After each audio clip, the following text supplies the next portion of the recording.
everybody. Happy Friday. Welcome back to another episode of the Byword Show. Y'all, me and Chelsea, we're struggling over here today, but we made it. We're excited to talk to you through technical difficulties. We're just keeping it real over here. But truly, I'm so excited to have my friend Chelsea Reidland here with us today. She's amazing what she and her husband Mark do with Hope Local, which is an organization in our area. It's just really cool. So she's here today to share her story and talk to us about the foster care system. So Chelsea, before we get started, would you just introduce yourself? Yeah, thanks for having me on, despite my technical ignorance. But yeah, I'm Chelsea Reidland. Just had my 40th birthday, so stepping into a new decade of life. Mark and I have been running Hope Local since 2020, which, you know, if I would have known in January 2020 what I knew in March 2020, I probably would have been a little bit more nervous for us to quit our, stable, good paying jobs to take over a nonprofit. But the Lord knew. So we've been doing that since 2020. We have 6 kids, 3 of them biological, and 3 are adopted out of foster care as teenagers.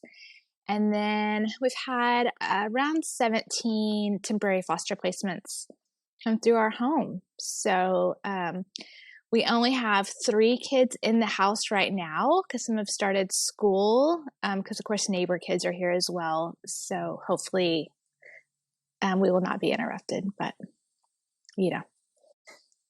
mom life. It's all good. Yes, we know all about the mom life. Keeps it authentic, Absolutely. Yeah. Well, I'm so glad you're here today, and I'm really excited to talk about your story and what you guys do. So could you kind of just give us the rundown? What led you guys into this world? Yeah, absolutely.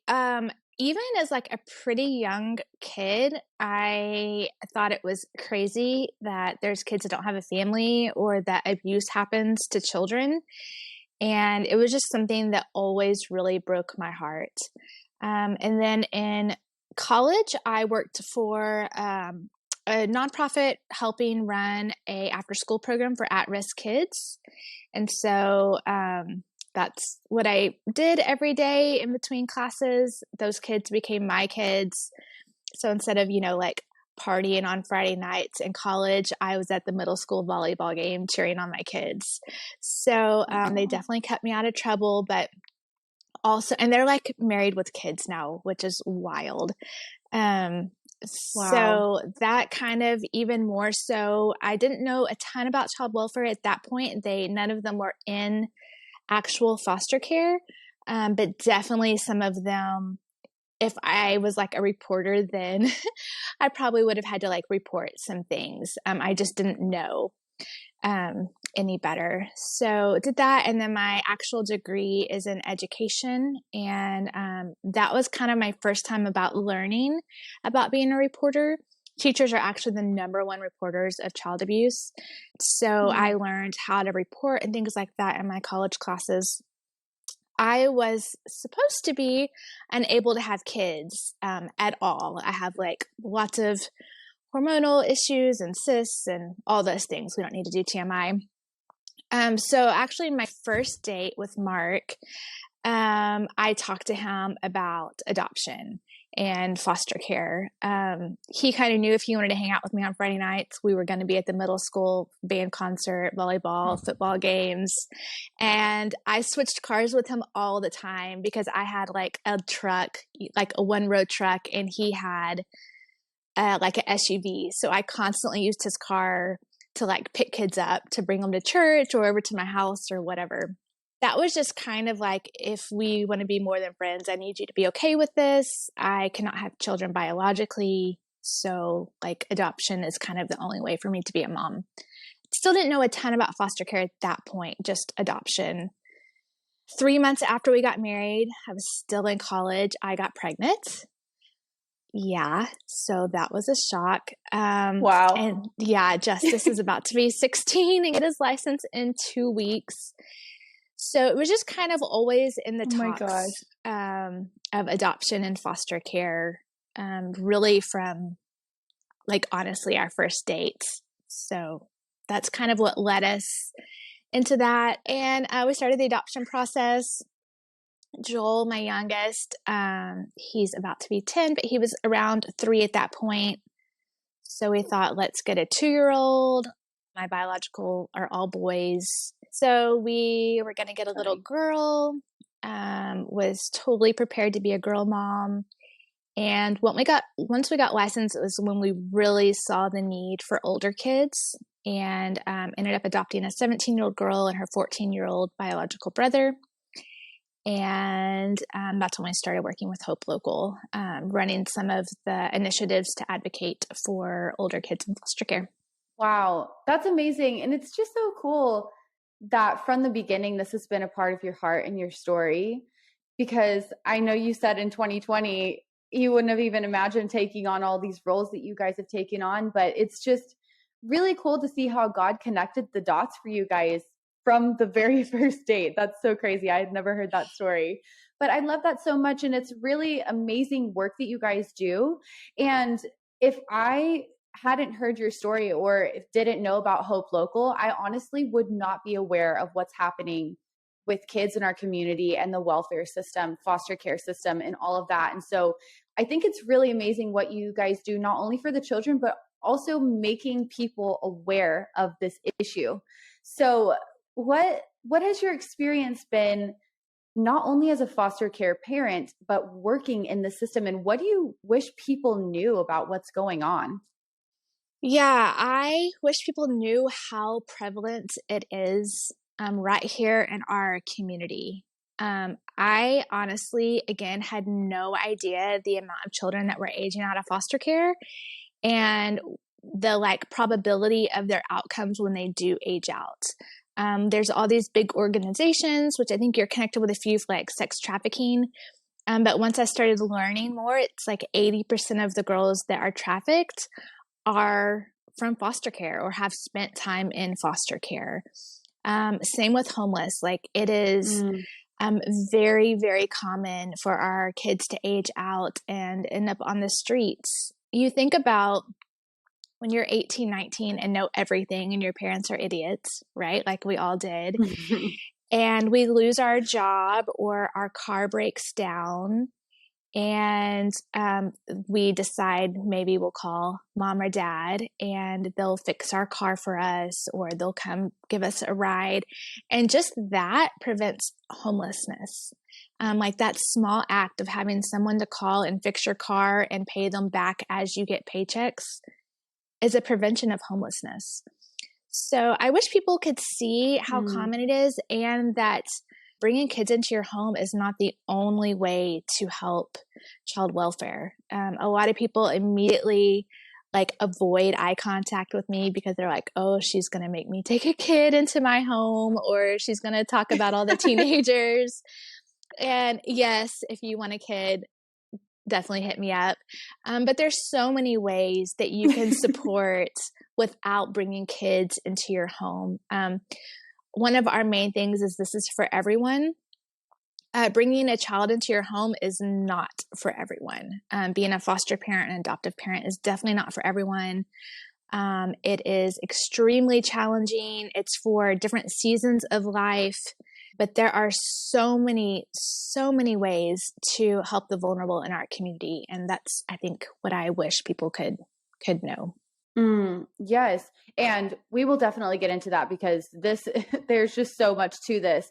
I'm curious though, what was your experience bringing foster children and adopting into your home when you already had biological kids? What was that like for your family in that transition, and explaining that to your kids? What has the family dynamic been like through the years?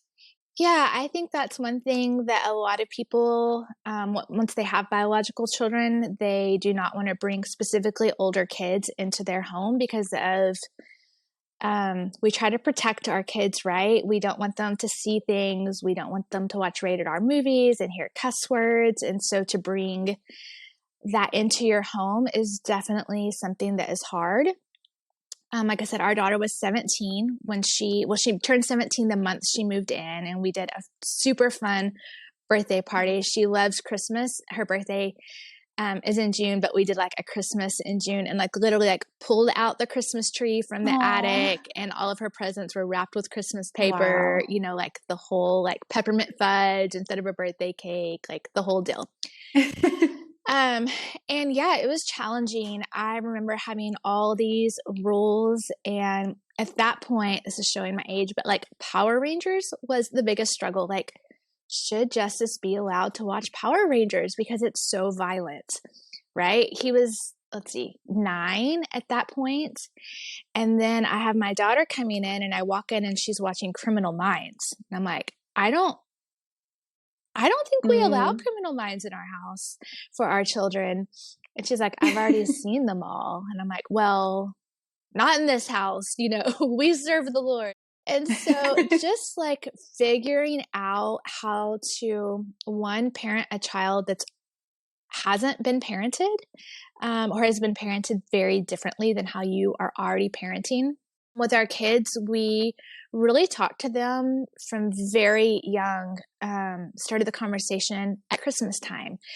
Hey, you know, did y'all know that there's kids that don't have like a mom and dad when they wake up to spend Christmas with? Like birthdays, just kind of started introducing the idea of kids without families pretty young. So Justice, this is kind of a funny story. His only thing was he wanted to stay the oldest. Okay, he's 9. So we're like, absolutely, we're getting a little kid. Not a problem. So we start going to, like, they're called match events where either kids are there, like the movie Instant Family, which is kind of traumatic, because then you have to leave them all, you know, or just like paper events where there's like a picture and story of them. And it was all older kids. I think the youngest one was like 9. And I did not understand. I'm like, where are all the like cute toddlers that I see on Instagram with their moms, like super trendy, you know, like where are these kids? And now I know that those are foster parents that then rights were terminated and they're able to adopt the child that's in their home, and that they've probably lost multiple children before that became an adoption, you know, available child. So then we started just talking about the kids about, hey, there's a 16-year-old girl, and her biggest fear, which is my daughter, is being homeless during summer break when the college dorms shut down. Like, what do you think about that? Like, let's pray for her. And just started talking about real things that were going on with the older kids that we were learning about through talking to their caseworkers and praying for the kids together as a family. So by the time we had kind of learned more about Avery, my daughter, Justice, the little boys, they didn't really care. They were 3 and 6 at that point. They were like building Minecraft rooms with like a bed that would say sister, because we didn't know her name, right? And like making like everything there was for brothers, and then there was for sister. So he was very much on board with adopting older once it came down to it. I know not all families, sometimes their kids are totally against it. But for us, we really just tried to allow the Lord to capture Justice's heart, and just prayed that, you know, if this is something that he wants for us, that we will have unity with it. And kind of the same journey with Justice. He's my firstborn, you know, he's protective. He's justice, like the literal term, black and white, no gray. And so for our 3rd adoption, he was very nervous. We had experienced some hard times with our first 2 adoptions. I remember just praying, Lord, like, this is a family decision. You know, it's not just my son. It would be his brother. Again, the Lord moved in Justice's heart. And I remember him coming in our room and saying, it's really silly that I don't want to do this because he annoys me when he could have no family. Like, that's kind of trivial, and I think that we should adopt. And we were like, okay, we'll start the paperwork. So definitely my kids heard cuss words way before I wanted them. They saw defiance. They saw drugs. There was things that entered our home that would have never entered our home if we hadn't fostered or adopted. By the grace of God, he's used, what's meant for harm for blessing. My kids, I don't think will ever touch drugs. Lord willing, that doesn't change. They have a heart of compassion that I do not think would have existed without experiencing some of these hard things. But yeah, not ideal of what I had planned in the path of raising them. Yeah. Well, it's so, I love hearing your story because it really, it pulls the filter back a little bit on these stories, because you even mentioned all these Instagram moms and it looks like they have these picture perfect stories, and it is hard. You're saying yes to a child and you're saying yes to their story and a lot of things. And for those who don't know, I have an adopted sister as well, and she's 9 years younger than me and from another country. And there are real challenges that come, but it's so cool to see that you guys really took on that calling, not just you and Mark as a couple, but your whole family, including your kids in that, because I've heard you tell stories about your sons and the way they are compassionate and the way they don't really know a stranger and everybody is welcome, because that's just how you've taught them to look at the world and to love people well. And it's just so cool to see. So I would love to know more, and you kind of touched on this in the beginning, but this message that you and Mark have about how this is for everyone. Could you just kind of break that down for us? What does that mean? Yeah, absolutely. Yeah, this is for everyone, for every believer, I should say. Anyone who has experienced unconditional love, it is our mission, right, to then share that unconditional love. So for every believer, stepping into the hard, caring for the vulnerable, that is all throughout Scripture. You can't really read the Bible without seeing that Jesus cares for the vulnerable around him. So there is so many creative ways to do that. But then there's also some just organizations that are already set up to help you do that. So CASA is a court-appointed special advocate. And we love CASAs. My daughter's CASA really helped us through the adoption process. And actually, she still meets with Avery monthly, which is amazing. Avery's 23 now. And so they still have a great relationship, but they're usually someone stable in the child's life. They actually get to speak to the judge on behalf of the children, which is a pretty powerful role to have in child welfare. But they don't have the kids in their home. They see them once a month. And so that's one kind of great way. Mentoring kids in care or kids that have aged out of care is another great way to do that. Just means someone to call. You don't have to solve all their problems. You don't have to pay their phone bill. You don't have to have them live with you. But sometimes just having someone to call to vent through or process really makes a huge difference. We were able to, this is a tiny thing. There was a girl going on a trip. She had never flown before with her school. She'd saved up the money. She was in the leadership or whatever, that get to take these cool field trips. And she was like, I don't have anyone to take me to the airport. And I'm kind of nervous to Uber because I don't know exactly where to go at the airport. And so we're like, we'll take you. That's easy. So we've, picked her up at 5 a.m. and took her, walked her in, made sure she found her teacher and went home. That was nothing for us, but she felt so much security just knowing there was someone there, because all the other kids had their moms, taking pictures and, all of those things. So just to have someone there instead of getting dropped off by an Uber. Supporting foster and adopt families. This is something huge. One of the things at Hope Local, we work with churches to help them do kind of wraparound communities for every family that takes in a new kid. And this is life-changing. For us, when we had it, before we were realize what a big deal it was, because I kept saying, no, my kids are older. They will help me cook. I don't need you to bring meals. They need to know how to do their own laundry. I just didn't, I just didn't know. But I had kids at 5 different schools because I didn't want like the adopted kids to have to ride the bus, and my younger kids had never ridden the bus. So for pickup, it took over 2 hours every day, and drop off to go to the pre-K, the elementary school, the intermediate school, the junior high, and then the high school. And then Mondays were our therapy days. So we went straight from there to therapy. Each of our adopted children, they were still in foster care at that point, had an hour session with the therapist, which meant we were there for 2 hours after doing a 2-hour pickup ride. So the youngest, who I picked up first, was with me, 4 hours through all of this. And so we made the best of it. We did, finished all of our homework while they were in session, but we had our care community offer to bring us meals on Monday.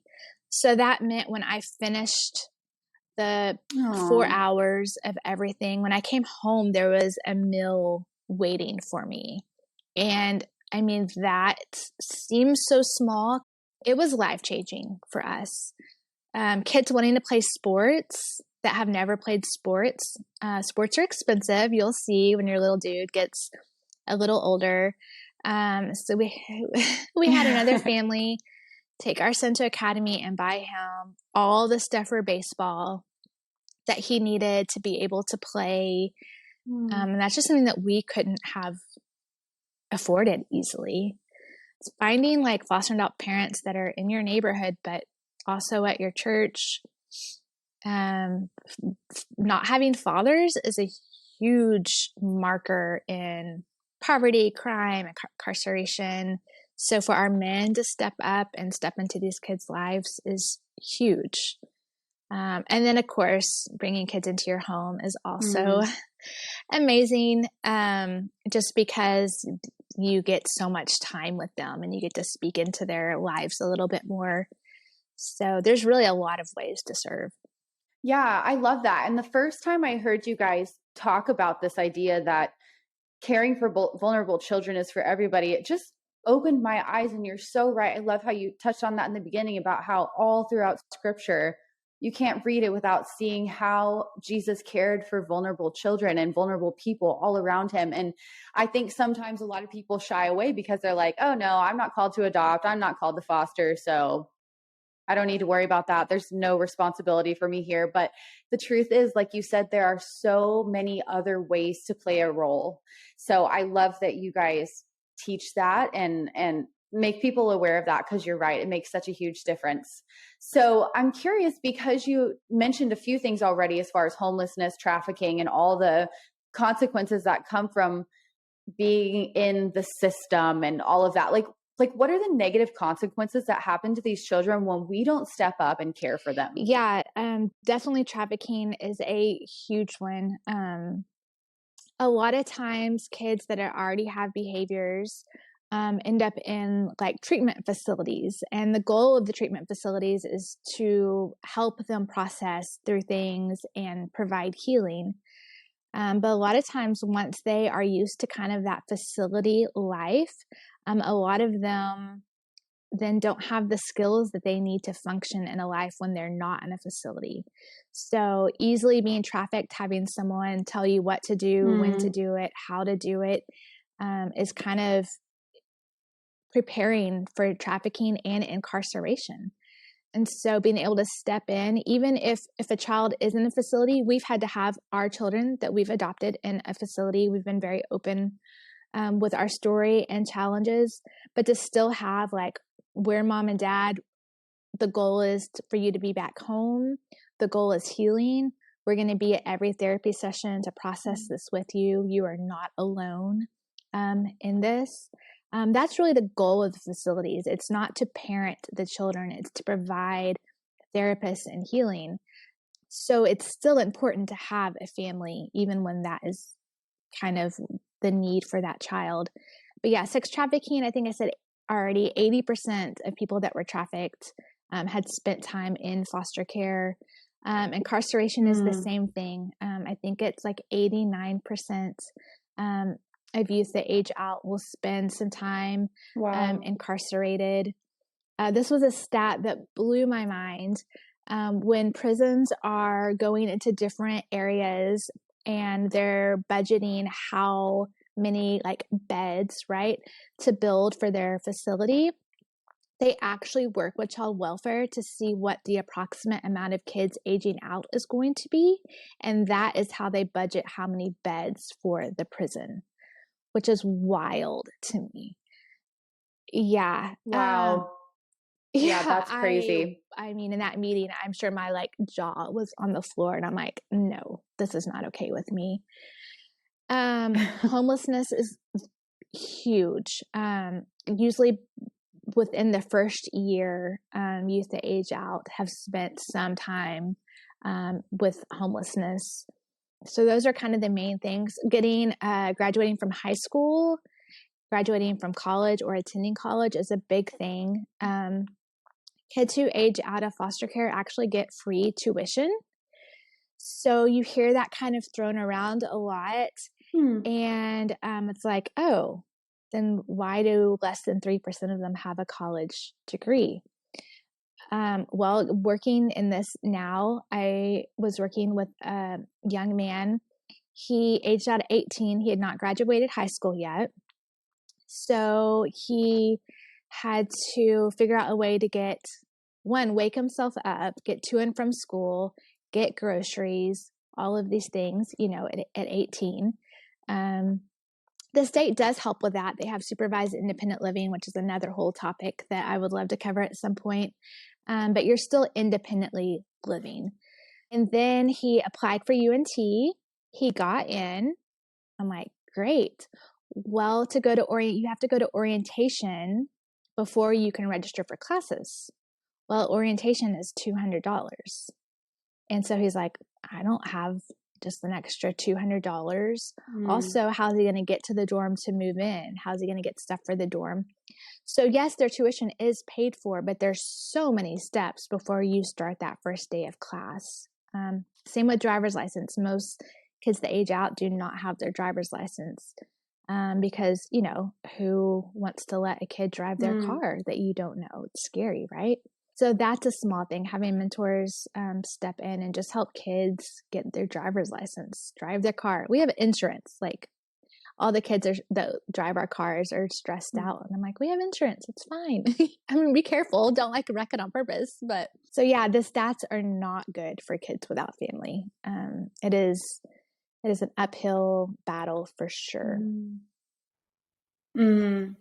So what has it been like for you guys then at Hope Local, just troubleshooting this process and working with all these other organizations, and you guys work with social workers as well, right? Would you kind of just tell us what you guys do and like the behind the scenes of it all? It's actually called a bridge organization. So we don't offer direct services, so to speak. We don't have like a warehouse of food or clothes or things like that. Our main is a bridge between like the church and the state and other organizations. So we get to really partner with the state, which have become some of my dearest friends, and say, what are your actual needs? Like, do you need 1 million suitcases? Do you need Christmas stockings? Like, what do you need? And of course, they're always like families to take in kids. I'm like, okay, well, what else do you need? We're already working on that. And they're able to give us like they actually need. And then we're able to go to the churches that we have relationships with and say, this is the need of the state right now. Can you help with this? Some of that becomes direct services. We work really closely with DFPS with families that are at risk of losing their kids. And they'll say, look, they just need to get rent. They're about to be evicted, or they need formula, their next formula. Food stamp stuff doesn't come in for another week. And it's so easy to say, well, they should have budgeted their money, right? But most of these women have also spent time in care, and they need help not only with the formula, but then coming in and saying, hey, let's walk through this together. So any direct needs that we offer, the reason we go through the church is so that then they can build relationship with that young mom or dad, and not to save them, not to fix them, but to build relationship and have community with them. And share the gospel with love, not with fixing. Our goal is not to fix these people. We're all broken, right? So working really close with the state to see what the actual needs are, I think has been something they have really appreciated, instead of kind of just dropping off canned food or whatever at their office, but building a relationship. And again, bridging to other organizations. So if we're working with a church that says, we really want to mentor kids that have aged out, I can connect them with organizations in their area. So like Unfaulted, I'll throw out their name because they're awesome. They mentor girls that have aged out, specifically in the Tarrant County area. So I could connect them with Unfaulted. With Christ Haven is also in Tarrant County. They help prevent kids from going into care by providing house parents and homes. Big thing right now is working with pregnancy centers. We want to support those moms in that decision and making sure that the mom has someone to walk through the journey of choosing life. So try to work with pregnancy centers in every county that we're in, just to build those good relationships, because it's so hard to just Google, pregnancy center in my area versus being able to call and us say, this is a good one. Like, I meet with them, I pray with them. You can put your funds and times in with this. So we do a lot of kind of the background vetting to organizations in each county that we work in, so that when we're partnering with those churches, we can help direct them. So just a good resource. I think we kind of do all the research for them, which I think is helpful for our pastors. Oh yeah, absolutely.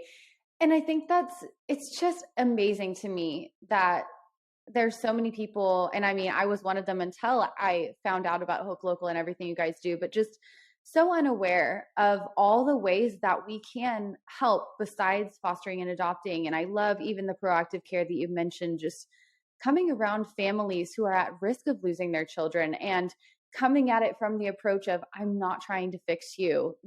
We just want to love you. How can we help you? How can we support? And that is really cool, because I feel like the foster care system has just gotten such a bad rap, and it's all about like fixing the problem, fixing the kids and all of that. And it's just so not the heart that you guys have. And it's something that I just wish the church would talk about more. Adoption is not the answer. Kids not being removed is the answer. Healthy families is the answer. And it takes the church to do that. Yes, there's services. Yes, there's shelters, there's government assistance, but it's really community. When we're having a hard day, being able to have someone come and bring us dinner or babysit every once in a while so we can have a break from parenting. Through the things. Adoption is beautiful when that is the only option for the child, when just going back to their original family is not an option. Adoption is beautiful. Don't get me wrong. I love adoption days, but really that's like worst case scenario for these kids. Best case is to be with a healthy mom and dad and to break some generational curses and to start the family into a route of healthy, just a healthy future. And that's the goal. But we do need foster parents when kids are removed, and we do need adoptive parents when kids can't go home. But it's not really the goal. We're not the saviors. Jesus is the savior. We're not the rescuers. We're just there to be obedient and to love his people. That is so good. So if somebody were interested in learning more about how foster care works or taking steps to start that process, what would that look like? Yeah, they could definitely go to our website, hopelocal.com, and there's a button that says schedule a meeting. and you could just set up a meeting. So much of this is done really well in conversation, to kind of figure out what direction you're wanting to go. Are you wanting to bring kids in? Explaining what that is. A lot of people, you have to be licensed with the state to bring a child into your home. And we partner with some amazing agencies that license families. Are you just wanting to mentor? Are you wanting to start a ministry at your church? Working through the church, we feel, is like one of the best avenues. If Mark and I and our small staff try to do all this, we just can't do it. But if all the churches in this area do it and they're consistently serving and recruiting and supporting, man, the ripple effect is going to be amazing. That's amazing. And I've heard you guys talk about too, as far as numbers go. Could you maybe touch on that? Just what are we looking at here? Maybe, I know it's going to be different for everybody who's listening, depending on where they're listening from, but in Texas, what does that look like? Number of children in need versus the church's ability to actually make an impact? Yeah, typically it's like double. There's around 14,000-ish kids in Texas in care and around like 30,000 churches. So yeah, the number of churches is definitely more than the number of kids that are in care. And I would guess probably even the number of families that are at risk of losing their children. Obviously, that number is much harder to pinpoint until the state is involved. But yeah, there's more than enough Christians to care for the vulnerable. Yep. Yeah, that's so good. And I think truly for me, learning about this issue gave me so much perspective and brought it really close to home and really simplified the steps that I can take to actually make a difference. And so I just love what you guys are doing. And I'm so grateful for the ways that you guys are equipping the church to serve and to support and love these children and their families. So thank you so much for what you do. Is there anything else that you would want to say to people about foster care or any of this before we close? Well, thank you for having me on your podcast. Just this is a way to serve, right? Like helping bring awareness to your circle. So I'm really thankful for that. I want people to know, just get involved, like find the way that you feel like fits in this season of life and just get involved. It will change your life for sure. This is kind of a side note, but I got an email yesterday from a lady at a church, and she said, oh my gosh, I've been going to church for years. She's an older woman. I mean, as am I, but older than me. And she said, because of getting to meet a need with a mom of a baby that is at risk of her child being removed, she was able to share the love of Jesus. And she said, the saddest part of everything was that the mom had never really heard that before, which we don't think about in Texas, right? So just getting involved, opening up your boundaries. Boundaries are great, but they should not be barriers. Opening yourself up to people that are different than you, that look different, that think different, make different choices. It's good for your walk with the Lord, and it's good for you as well as the families that are struggling. That's amazing. Thank you so much. Well, truly, I cannot thank you and Mark and Hope Local enough for what you do. Thank you for your time and your story and for being here with us today. It's been so amazing. And I hope that you guys listening too have learned something new and have discovered some action steps that you can take. So Chelsea, before we go, I know you mentioned the website, but where can everybody connect and learn more and get involved right where they're at? Yeah, you can also go to our social media pages and follow them. We're on Facebook and Instagram. Haven't stepped into the TikTok realm yet, but I think that would be really fun.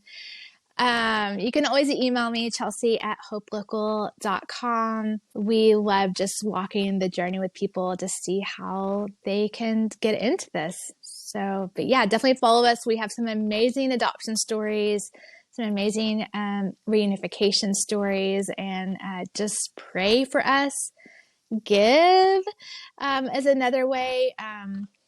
Being able to hire more staff will help us expand into more counties. Right now, our region is broken into 7 counties. It'll be 9 counties by 2023, as far as like child welfare counties. And we need more staff, and we can't do that without our monthly supporters. So just a little plug. Yeah, absolutely. Well, thank you again for your time. You guys definitely need to go and check out Hope Local. Get involved where you can. It really does make a difference. Thank you so much, Chelsea. This has been so, so good. Thanks, Hannah. Thank you so much for taking time out of your day to tune into another episode of the Byword Show. I love having you here, and I'm so thankful for your support. Don't forget to share a screenshot of this episode to let me know you were here. I can't wait to talk again soon, but in the meantime, be sure to come hang out with me on Instagram, and remember, I am cheering you on.